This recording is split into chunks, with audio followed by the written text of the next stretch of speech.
नमस्कार दोस्तों। Supreme court में एक उत्तर प्रदेश सरकार की तरफ से मामला पहुंचा और इस मामले को लेकर सुप्रीम कोर्ट ने योगी सरकार को खूब फटकार लगाई है। अब पूरा हिसाब भी मांग लिया। क्या है कुछ पूरा मामला आपको बताते हैं। सुप्रीम कोर्ट ने उत्तर प्रदेश सरकार को फटकार लगाते हुए ये कहा है कि राज्य के जो गैंगस्टर विरोधी कानून है उसके तहत जो दर्ज मामले हैं उसमें याचिकाकर्ताओं के खिलाफ अपने जवाब में अप्रचलित मामलों को शामिल करने के कारण वह प्रोसिक्यूटर नहीं बल्कि प्रोसिक्यूटर है। अब प्रोसिक्यूटर शब्द का उसने इस्तेमाल किया है। जस्टिस बी आर गवई और जस्टिस के विनोद चंद्रन की बेंच ने एक आरोपी की याचिका पर राज्य की जो हल्फनामे का हवाला दिया और सवाल किया कि उसके खिलाफ ऐसे मामले क्यों हैं या फिर जिन्हें रद्द तक नहीं किया गया था, इसमें उसे बरी क्यों किया गया।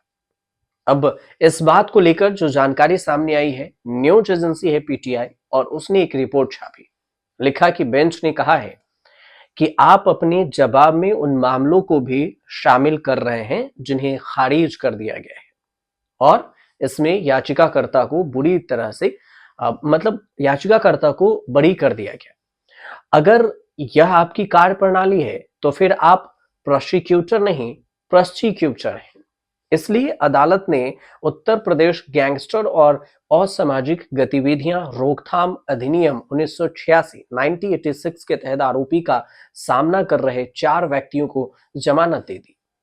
बेंच ने यूपी सरकार से यह भी पूछ लिया साथ में कि अगर वह याचिकाकर्ता मतलब पहले से ही कुछ मामलों में जमानत पर रिहा है और अगर कुछ कार्रवाई रद्द कर दी गई, अगर कुछ कार्रवाई में उसे बरी कर दिया गया है, तो फिर क्या आपके लिए इस कोर्ट के समक्ष फैक्चुअल स्थिति रखना जरूरी नहीं था? क्या आपने ऐसा रखा ही नहीं?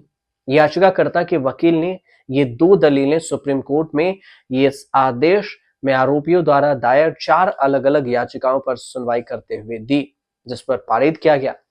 आरोपियों ने इलाहाबाद हाईकोर्ट के नवंबर 2024 के आदेशों को चुनौती दी थी, जिसमें उनकी जमानत याचिका को खारिज कर दिया गया था। याचिकाकर्ताओं की ओर से सीनियर जो एडवोकेट है सिद्धार्थ लूथरा, उन्होंने कहा कि याचिकाकर्ता भाई हैं और 2017 के बाद दर्ज मामले में उन्हें फंसाया गया क्योंकि उनके पिता एक राजनीतिक दल से संबंधित एमएलसी थे।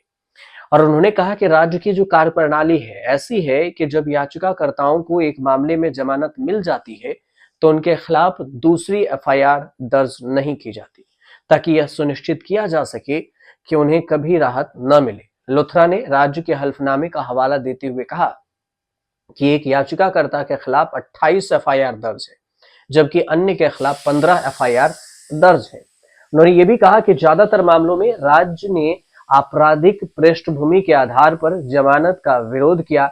याचिकाकर्ताओं को या तो बरी कर दिया गया या जमानत पर रिहा कर दिया गया और कुछ मामलों में तो सुप्रीम कोर्ट ने उनसे ये भी पूछा, उनके खिलाफ कार्रवाई भी रद्द कर दी थी। लुथरा ने यह भी कहा है कि मुझे यह कहते हुए बहुत दुख हो रहा है और राज्य की जो अथॉरिटी है लगातार यही व्यवहार कर रही है, वे एफआईआर दर्ज करते रहते हैं और मुझे नहीं पता कि मेरा मुवक्किल जेल में सुरक्षित है या फिर बाहर। यूपी सरकार के वकील ने जो जमानत की बात किया उसको विरोध भी किया। यूपी सरकार के वकील जमानत याचिका का विरोध किया और साथ में ये भी कहा कि दर्ज मामलों में एक कथित केस गैंगरेप का है। वकील ने सेक्शन 19(4) का हवाला देते हुए कहा कि किसी भी आरोपी को तब तक जमानत पर रिहा नहीं किया जाना चाहिए जब तक कि पब्लिक प्रोसिक्यूटर को जमानत का विरोध करने का मौका न दिया जाए। और जहां प्रोसिक्यूटर इसका विरोध करता है, रिपोर्ट के अनुसार से ये भी बात सामने आई कि कोई संतुष्ट थी, ये बात कही गई थी कि कोर्ट संतुष्ट थी, यह मानने के लिए उचित आधार थे। आरोपी ऐसे अपराध का दोषी नहीं है और जमानत पर रहते हुए उसके द्वारा कोई भी अपराध करने की संभावना नहीं है।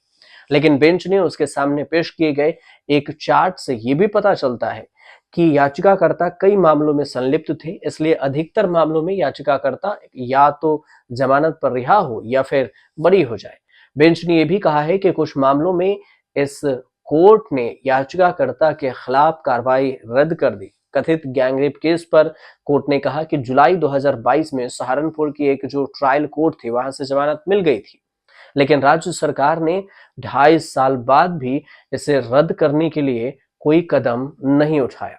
अब इस पूरे मामले को लेकर यूपी सरकार से जो बात कही गई है उसकी जानकारी सुप्रीम कोर्ट में जो वकील है लुथरा, उन्होंने अपनी बात रखी और इसी को लेकर सुप्रीम कोर्ट ने योगी सरकार को कड़ी फटकार भी लगा दी है।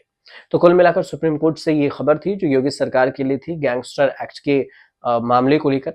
आपको जानकारी अगर अच्छी लगी तो हमारे चैनल को सब्सक्राइब कीजिएगा, फ्री न्यूज बॉक्स को, और कमेंट करिएगा जरूर